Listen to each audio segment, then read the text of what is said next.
This video is sponsored by Squarespace, the Razzie Erasmus of website builders. Unaware French internet was the same as back home, Razzie found himself desperate to build a new website to house his game plans, details and strategies whilst in Paris, and with Squarespace was able to set one up in mere minutes with page after page of information all laid out beautifully by him for his players. It takes no time at all to set up videos alongside the pictures on the blogs or create pages, each with new details, or to integrate social media feeds for himself, Yako Johan, whoever it is, and set up the team for success one website at a time. And thanks to Squarespace's new AI features, it's easier than ever to set the whole thing up, theme it, make it look gorgeous in mere moments. And if you want to do the same and perhaps build your own website, whether for a game plan or for a little shop selling hamsters that you're setting up, please head to the link in the description and use the offer code SquidRugby to save yourself some money.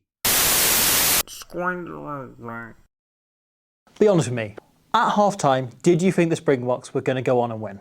Yes, but I thought it would be like a clutch kick with 5 minutes to go by Sasha that would do it, rather than a convincing, we blow them out the water for the last 20 minutes that we saw displayed. Yeah. You? Yeah. I mean, I definitely didn't expect what we got. It was akin to what we saw at the Cake Tin earlier this year, where South Africa, it was a game that was tight, where the opposition for large stretches of the first half were the better team. And in the second half, the last 20 minutes, they completely blow them out of the water. And it was impossible to see coming. South Africa were incredible in that last 20 minutes. It was them at their absolute best. It was them in the kind of form that we've had this conversation off air. You kind of think, is the World Cup now theirs to lose? You know, can you see anyone beating them in 2 years' time? Of course, we had these thoughts about New Zealand in 2017, and look how that went. But right now, that was them establishing themselves, having done this to both France and New Zealand, the number 2 and 3 best teams in the world, as there is now daylight between them at number 1 and everyone else at number 2 and 3. Yeah, as you say, it's theirs to lose at this point.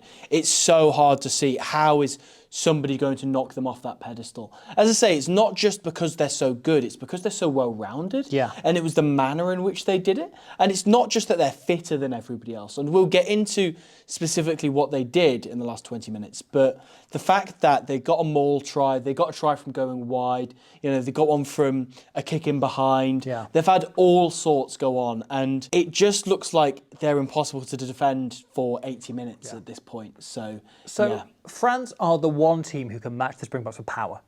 Raw, front-up physicality.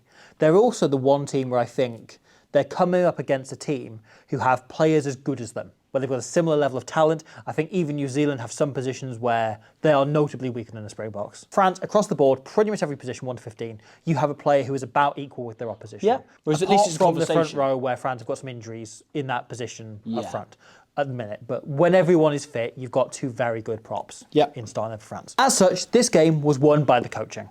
And South Africa were, I think it's a fair reflection, 15 points better from a coaching perspective than France. And this was a game won by intelligent game plan design beforehand and how the coaches implemented that and acted during the game and allowed themselves to influence the momentum of the match. And we can see this across the board. So Fabien Galthié talked an awful lot in the build-up about how he wanted to come up with a plan to counter the Springboks in particular. France, over the last few years, have been the team who changed their game plan the least based on the opposition. England probably the most. The Springboks are frankly up there. They've got so many ways they can play, but they do twist. They just pull out occasional variations of moves and stuff to target specifics, because Rossi is very keen on video analysis. And it's more they target certain players and weaknesses rather than a whole game plan. But yes, I agree, they're up there. So France, this weekend, kind of went against script. And normally them and Argentina kind of are the teams who don't really do this. And Galthié went, no, we're going to change our kicking game. And their attack stayed the same, their defence stayed the same, their tactics at the ruck stayed the same, but their kicking game changed pretty much entirely. So normally France kick very long, and they have started to twist this a little bit over the last couple of years since Laurent Labide left. Congratulations to Yuri Perpignan as head coach, you know, in the last week as well. But since he left, they have started to tweak this a little bit. And they do now often kick kind of long, lots of hang time, and let the opposition kind of run it back rather than looking for the bounces they did all the time. They've kind of added that, but they still kick long all the time. Like most of their kicks are long. It's rare that they do anything other than the odd crossfield bomb in terms of hanging contestably. This Saturday, they clearly went, you beat the Springboks by containing them. by structuring the game, by allowing the game to be tight until we open it up, until we're the team who break the game open. And then you go from there. They want to be the team who are controlling possession and controlling momentum through that kicking game in the way the 2019 Springboks won a World Cup doing. And again, cutting down the time that Cheslin Colby, Curtly Aronson and Damien Willemse had on the ball. Yeah. Whether that is for a returning kick or for a counter-attack. Yeah. You want to be the team always moving forwards and the team always controlling momentum. And so they decided to deploy those tactics. And France kicked more contestably on Saturday than I've seen them kick under Fabien Galtier in the, 5-6 years he's been in charge. Yeah. I have never seen them kick that many box kicks, send up that many bombs off Untermac and Ramos. Like, it was a staggering change. Like, I couldn't quite believe how hard they were going into this tactic. And yet, there came a simple problem, which is, this doesn't happen a lot in the top 14, right? The top 14 is a league where you have the fewest box kicks, you have the least contestable kicking. It doesn't happen that often, which is part of why France don't do it, because their players don't do it at club level. And so it's always been an issue. You go back to that World Cup quarter-final a few years ago, and they really exploited that, South Africa, because they consistently hung bombs on players who weren't doing that at club level. And therefore their players are worse at regathering those than many of those of equal ability around the world. And it then went double when you're asking them to do it both sides of the ball. You knew South Africa were going to kick contestably a lot, so you kick contestably. If you can win it back in the air, it prevents them from doing it, it allows you to get on top, you to control that momentum. Instead, France went to do this with a team who are not set up to play this way. And it led to a massive tactical backfire. Yeah. You look at in the 2023 World Cup, that was the main thing the Springboks had in their favour. The ability to send up those contestable kicks, exposing an, at the time, very inexperienced Louis Biel-Bialet. Louis Biel-Bialet is an excellent winger on kick chase when, in the way that France like to kick, or in the way that Bordeaux like to kick in the top 14. We've talked pre-game about the selection at scrum half. We're going for Nolan Le Garrec. When you see both Antoine Dupont and Maxime Lucu play, the way that they box kick is more like a normal kick. You know, they take a couple of steps and they will bang it long. And that is a topic that we'll talk about at some point in another video coming around the corner at some point on the channel in the near future with somebody who might know what they're talking about rather than us two. Anyway, with Le Garrec, he is more of a traditional box kicker in terms of he sends it up in the sky and lets his wingers get after it. And the difficulty with this is it doesn't necessarily, in this current form, suit the two wingers France have. Or indeed the fullback, because Thomas Ramos is a kicker himself rather than like a Freddie Stewart or somebody who gets under the ball, like an Apelele Fassi, who gets under the ball and is kind of rules the skies, I suppose. So Louis Biel-Bialet is insanely fast and so good at getting after long kicks, covering lots of ground and putting pressure on, completing a tackle there. He is not brilliant at climbing above other wingers and winning contestables. He's not bad at it by any stretch, but it's not the kind of game that he likes to play. Damien Penaud is a world-class winger with the ball, but... And he's good defensively. Very good defensively. But his kick chase has long been a massive, massive weakness in his game. It's never been too much of a problem because France don't rely on it that often, right? And likewise, Clermont, Bordeaux haven't. Again, he runs after the ball very fast when the ball is bouncing, when the ball's been kicked long. But the reason why, when you're discussing who the best winger in the men's game is, the reason why you put Cheslin Colby above him is because he works so much harder off the ball on kick chase in terms of getting after kicks. So Damien Penaud's always had a little bit of Nepo baby energy, right? And there's a little bit of him. If you look at this example here, he doesn't want to chase the kick. No. He is barely following up. He's jogging. And so he puts absolutely no pressure on Cobus Reinach to take this kick. And if you were to track this along, like on this still image of how fast you think a Cheslin Colby could get, he is probably right up in Reinach's face as he kicks it. Instead, he makes what is actually a pretty decent kick by Le Garrec look like a shit kick, look like it's gone way too far. Actually, he's put it in the right place, but Penaud's chase is so lazy that he can then drop into Willemse. And Willemse knows there's no pressure on Reinach, so he's not looking up, he's not thinking about deflection. He's already picking his spot. And France then, because they're not used to playing this way, haven't set up properly in the backfield. So they've dropped long. Ramos, Untermac, and Le Garrec have all dropped back themselves, and Untermac is so far deep because they're used to playing a long kicking game where you go back and forth, you hit it long, long, long, long. They want those counter-attack opportunities. Exactly. That's why they kick long. So the spot where they kicked from is pretty much left other than two players who were at the ruck before, and they're the loose head and the lock. Willemse spots this and hangs the ball straight up in the air, and it comes down, and he's going up against Emmanuel Miafu, who is a second row, who's probably never jumped for a high ball in his life, especially not in a competitive game. So he's going up for it. Obviously, the the World Cup winning fullback beats him to it. Suddenly, South Africa are on the attack, all from France. One, Penaud isn't following up, and two, they haven't set up properly to cover for this kick because they're not used to doing it. You then look at one example where it does go slightly better, right? And they win the tap back in the air. Penaud himself does get up, does win the tap back. They have only one player following up here. Legaric's followed through in his own kick. He isn't really in position. He's just sprinting to get him in the defensive line. He isn't watching for the tap back. The only player there for the tap back is Guillard, who is so far in field that he isn't looking for it. Penaud goes for the tap back without any player around to go for the tap back because they're not set up, they're not structured to do this. They've been in camp for a matter of days here, and suddenly having to play a new game plan that other teams are world class at doing and know how to watch out for because everyone else does it. France don't. And so it leads to the situation where just they consistently being caught out. And consistently, every time they're hanging these box kicks, either Penaud isn't getting up after it, or BLBRA is chasing in the wrong way and chasing as though it's a long kick, or even in the best case scenario, when they win it back, there is no one following up. Here, Anthony Delonge gets into a good position. Like, he's in a good position to catch this ball, but he's not expecting it, and he drops it because he's not used to being in these situations.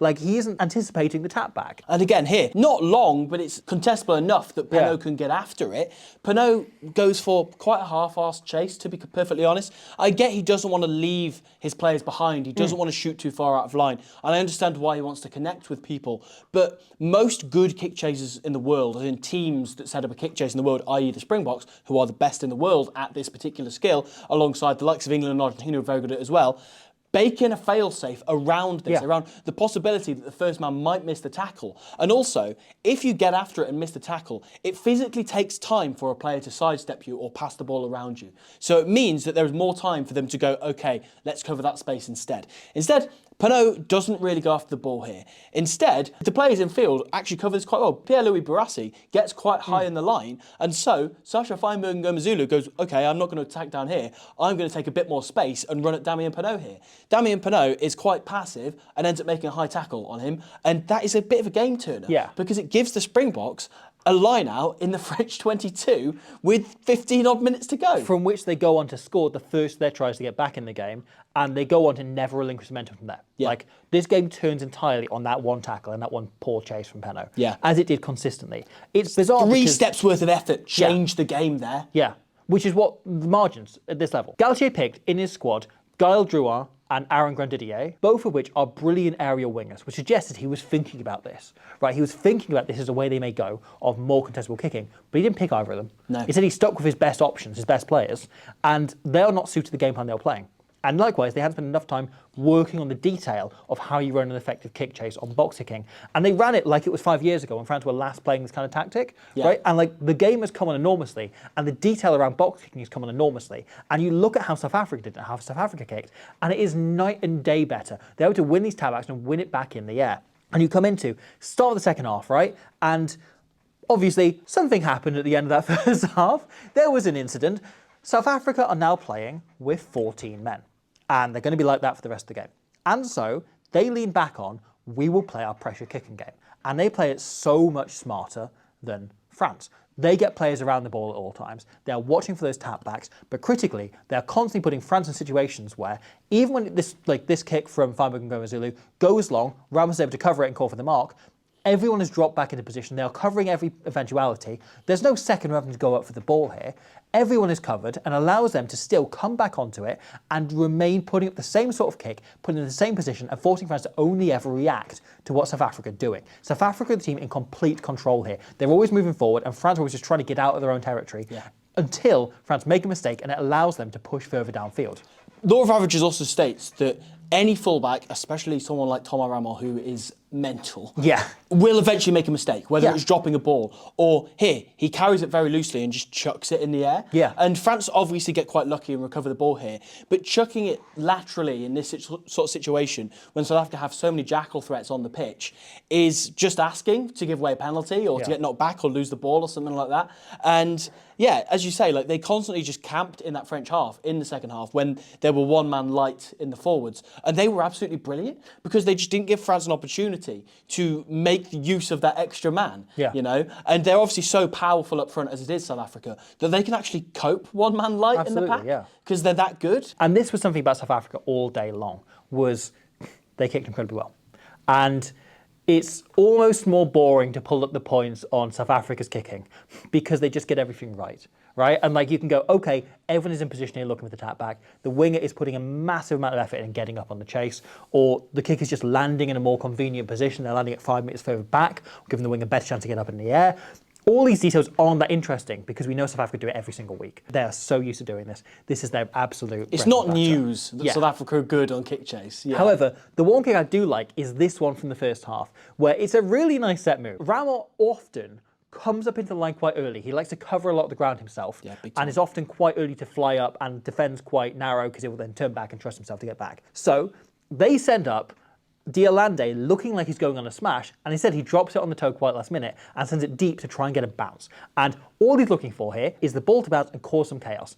Best case scenario for the Boks here, it probably sits up, bounces awkwardly, and maybe it bounces in the way of like a Creel able to dive on it. But realistically, it's going to bounce up, and Ramo or Ntamak is going to hit it back and land it in the 22, and it's like a 20, 30 metre net gain. However, worst case scenario is South Africa will end up with a scrum in the spot where Diolande kicks it because it goes dead. And think back to the Italy game a few months ago when from the kickoff, South Africa kicked the ball deliberately not 10 to give Italy a scrum because they were so confident in their own scrum they can win a penalty off it. And sure enough, this ball rolls dead, a scrum comes, and what happens? They win a penalty off it and Sasha knocks it over. Like, it is a classic example of Razzie's thinking of if a worst case scenario is a scrum to the opposition, that's a chance for us to attack. We'll take that. And they use Diolande there as that kicking option quite regularly. And I really like that as an option because he's actually got a really accurate boot on him, as much as like it doesn't go as far as someone like Feinberg Zulu. Yeah. And at that point, it's actually really difficult to defend because he is a primary carrying threat on that crash ball.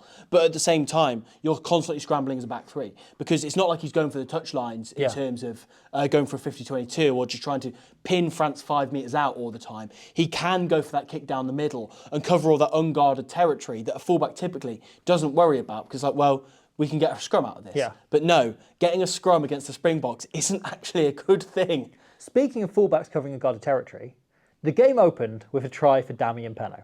Yes. And that didn't feel like a coincidence that France scored a try kicking off the way that they traditionally like to kick, trying to get bounces on the ball and find that space.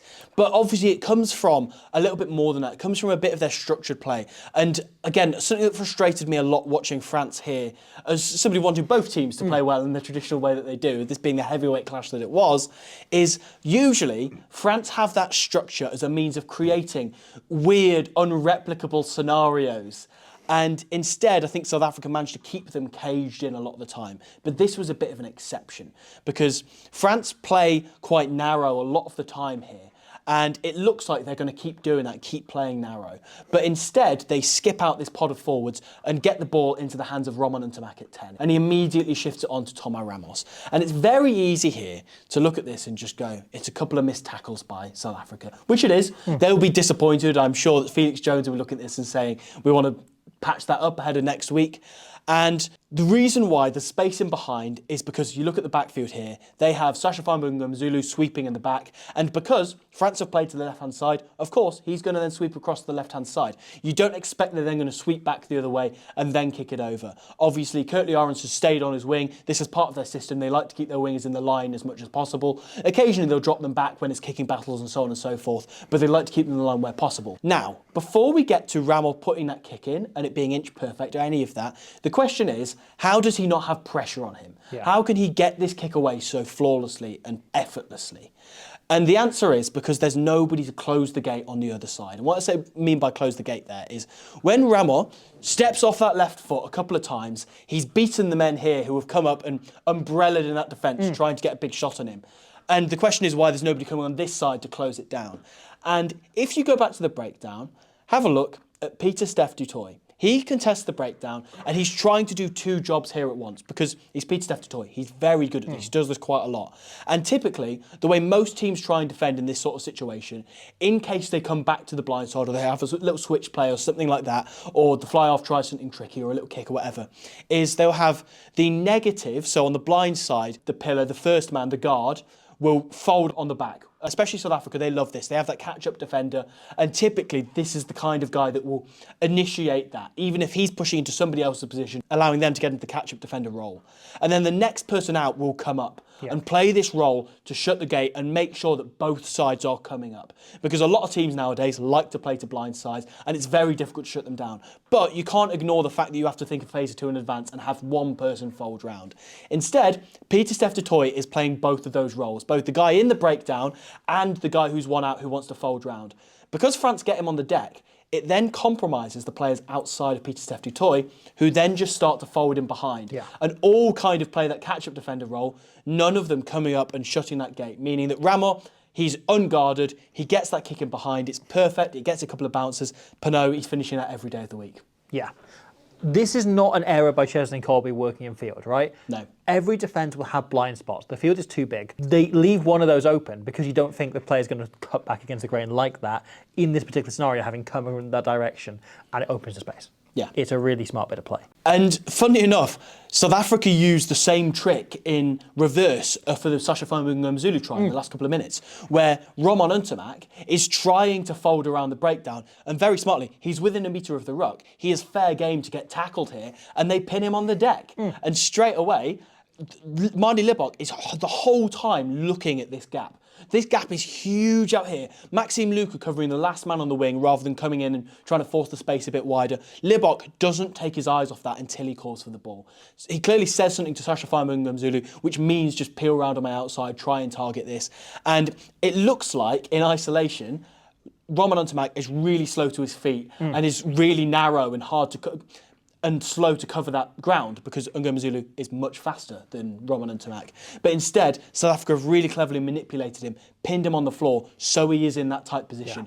Zulu skins him and scores that try with ease. There's a little bit of game respect game from Untamak as he kind of backs off from even attempting the tackle at the end. As he's going over, he's like, oh no, okay, no. Fly halves will be fly halves. Yeah, absolutely. And then from there, South Africa never let up the momentum. They hang from that first kick like a box kick that is absolutely perfect. Arendse gets up in the air and wins it back. And it is just this relentless pursuit of them going after and executing the game plan that they've used flawlessly to keep in control of momentum. And it's the moment France led it up for a second with that Pinot chase that they just continue going on and on and on. And they were absolutely brilliant over that closing period. This was an absolute masterclass tactically from Rassie Erasmus. They played a much more, I think, open game in the first half. They were slightly more conservative in the second, obviously having lost a man, and they tightened up a little bit, right? They obviously brought Sia Khaleesi off at half-time, and he was then instrumental from the sidelines. Like, has anyone ever got player of the match for cheering on from the touchline? I don't know, he would deserve it if ever a guy did. Absolutely. But they then tightened that up. They knew they wanted the line-out pressure. They really put that on France. They stole a really important line-out as the game went on. And you look at it beyond it, right? Obviously, the kicking game we've talked about, they executed it brilliantly, the way they lent into it much heavier in the second half. But also, the way they use their substitutions. And I want to compare this to how Fabien Galthié used his, right? And Galthié, classic bomb squad, right? He brought his substitutions on pretty much all at once. All of his forwards pretty much came on at once. He'd gone 6-2, where Rassie had sort of gone 6-2, but sort of gone 5-3 with Esterhuizen kind of doubling up. Grey area. Yeah. Galthié had a moment where France had two attacks in a row that had gone really well. They'd had a chance created with BLBRA getting on the outside, and then they ran this play, and I think it's really smart. I really, really like this. They'd thrown two passes off the line out to get right out to the widest defender, so Jesse Creel had gone in to make the tackle, and Deland had gone in likewise. They're working so far across. The way teams normally do this, if you're normally hitting up that last forward defender, is so you can bring people around the corner, and you can attack the blind side where there are only the winger and maybe a fullback coming up, right? Yeah. Ficker's so deliberate in the way he carries overs here as well. It's so obvious that that's what he's going for. Yeah, so South Africa, okay, they're trying to fold over this way. All their pack work incredibly hard, but it's a double bluff. And so France, having brought most of their pack round, except for the lifting pod who had jumped at the front critically, they are still in position. So they hit right out. Legaric critically throws the furthest out player. He doesn't care who it is. He just hits them right out. So it's the furthest player in. And South Africa, right, their winger comes in. Their winger likes to fly in and try and make a big hit. They've been doing this for years. In this case, right, Reinach is filling in as the winger because Colby's in the backfield.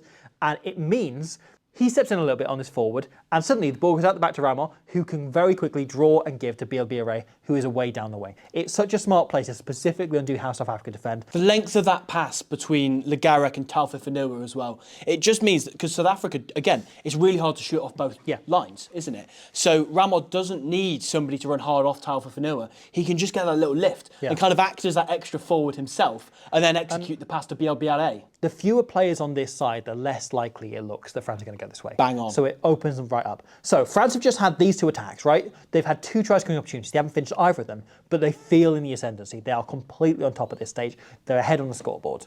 And so Galtier goes, okay, I'm going to bring my whole bench on. So he changes his forward pack at once here. And it has no impact, right? France are in control of the game. And it then means once South Africa regain momentum, he has nothing he can do. Yeah. He can't bring on Oscar Jegu and go, okay, run rampant, go wild. He can't bring on two props and try and change how the scrum is going. He can't do anything. He's blown his load on a moment where nothing is happening, where France are already on top. Where compare that to how Rassie uses his bench, right? And he brings off Ibn Etzebeth, brings on Ahir Snyman, and also changes his tight head at the moment where South Africa have a critical scrum in their own 22, and they've got to get a nudge on here, right? Because France are in control of the game, and they do. They put everything into this scrum, they manage to wheel it, and they exit down and get into the French half. That all comes from that scrum and from being able to put these players on at critical moments. You think about, obviously, Bowen Venter coming off in the first half, and you can go into potentially why that might be. Live, I thought it was an example of kind of the Franco Smith tactic he used to run when he was in charge of Italy, where he would start his second choice props, then bring them off after half an hour, and then put the first choice on to last the last 50 minutes, kind of flipping the way around. Because they get the 15-minute break at half time as well, so it means they get 10 minutes of impact when the first choice props start to tire, and then they can finish the job on the second choice or worse props that a lot of teams will field in the second half. Yeah. I thought that was what they were doing, but then you go back and you look at the footage, and Venter looks kind of confused why he's coming off. Dwayne Vermeulen gives him a proper explanation of why he's been brought off. And we can see right before it happens, Rassie is talking to Lindsay Veer, who is one of the Springbok analysts, his performance analyst critically. He's in charge of attack, how the opposition attack, and also critically, right? He is the guy who analyses the referee for the Springboks. Okay. And he's the guy who's given the job of going back through the referee and looking at what they trust and what they're doing live during a game. Okay. So I wonder if it was something in the referee's interpretation, because if you look at Bowen Venter, he's not doing anything wrong. Like, he's blowing as a prop normally would half an hour into a game, but like that would be my theory. He's just had a phone call from Jaco Piper saying that he's going to get pinged if he carries on going exactly as... But you're right, Rassie looks a little bit perplexed at something going on. So I wonder what's gone on there. But you can speculate as much as you want on that. He then comes on for a critical scrum where South Africa have the ball and they win a penalty off it, right? Yeah. Like, South Africa continue to bring on all of their changes at moments where that player could impact the game, right? Forwards came on for lineouts and scrums. If you have, Grant Williams comes on for an attacking set because he's an attacking-minded player. Manie Libbok comes on when they're in a situation around midfield with the ball where he can do his little cross kick that he loves to do. Yeah. Like, they brought players on at moments where they can personally be impactful. Nothing builds confidence like that, does it? Exactly. That you're about to batter your opposition into the ground. Yeah. And France, on the other hand, just brought their players on at a moment where Galtier was like, we're on top, get them all on. And it meant he had nothing he could do to change the momentum of the game going on. Yeah. So he used his one trump card, and then that was it. So South Africa was like, okay, is that what you got? Yes, I thought It's it all was they a had. consistent masterclass from Rassie Erasmus over this entire game. Yeah. I thought he played this whole thing brilliantly. Yeah. The way they were able to control momentum, they were able to control the entire game. Once again, the fact that they lost a forward at half-time and that their backline then managed to make the game as easy for the forward pack as possible. That they went, we're going to work an eighth harder for each one of you boys because we've lost Lutiaka and live in the French half with those bombs going up on Rameau the whole time. They're a whole team. They're a complete team. They are. And they're brilliant. It's the Rassie kind of mantra that he's always... It's more Jacques Nienaber's mantra, I think, actually. But if somebody makes an error, it's the whole team's job to make up for it, rather than the player who made the error. Everybody else has a chance to respond to that. And the same works when you do something well. When you do something that's brilliant, it's everyone else's job to compound it and make it even better. It's like the kick only being as good as the chase, but every area of rugby only being as good as the follow-up. This is a game France have been thinking about for 2 years. They were knocked out of the World Cup. South Africa went on play the next week, and they've been thinking about what happened 2 weeks later for 2 years, right? And boy, have they gone on about it. But France have been thinking about the quarterfinal, and I think Galtier overthought this game. I think so. And for 2 years, he's been thinking about how to beat South Africa. We probably need to change the kicking game, and we probably need to bring big impact on and do a bomb squad all at once, like they did. And he's been thinking about this for 2 years. And instead, he came up with tactics that were planned out, possibly a year in advance, right? Yeah. But certainly well in advance, rather than responding to the game in motion. Razzie, on the other hand, live, laugh, love in the moment. Like, he was very much responding to the game as it was happening, as we see with Venter coming off, as we see with him making those changes, responding to the moment itself. It's all well and good being very clever and playing the game on paper, which is what I think France did. You've got to make sure you're playing the game as it happens in front of you. Yeah, and this is the second time we've made this criticism of France, which the other one being in the Six Nations last year, just after they lost Rugby, and they started to tweak their kicking game, and it just really didn't work. Yeah. So I think what we're learning is, I don't know, there's some people might argue that in terms of kicking, this French team are a bit of a one-trick pony, that they're not doing what South Africa did in terms of broadening out their kicking game, or just their general game, I suppose.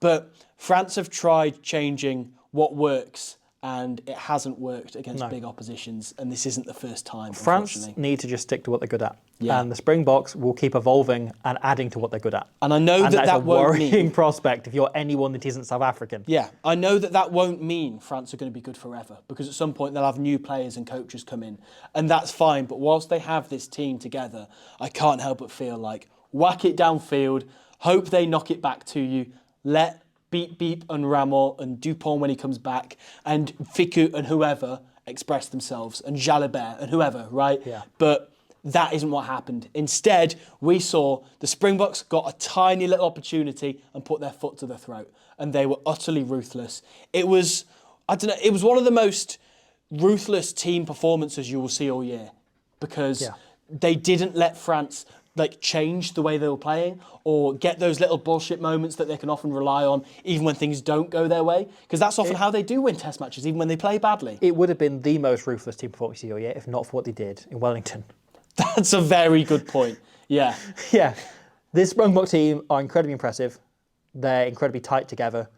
They are uniquely motivated and fired up. Yeah. And they are being coached by possibly the best coach the game's ever seen. Good luck beating them. See you in Cardiff. Oh, no. Blair Murray's going to be a paste just on the pavement. You think, is that chewing gum? No, that's a former fullback.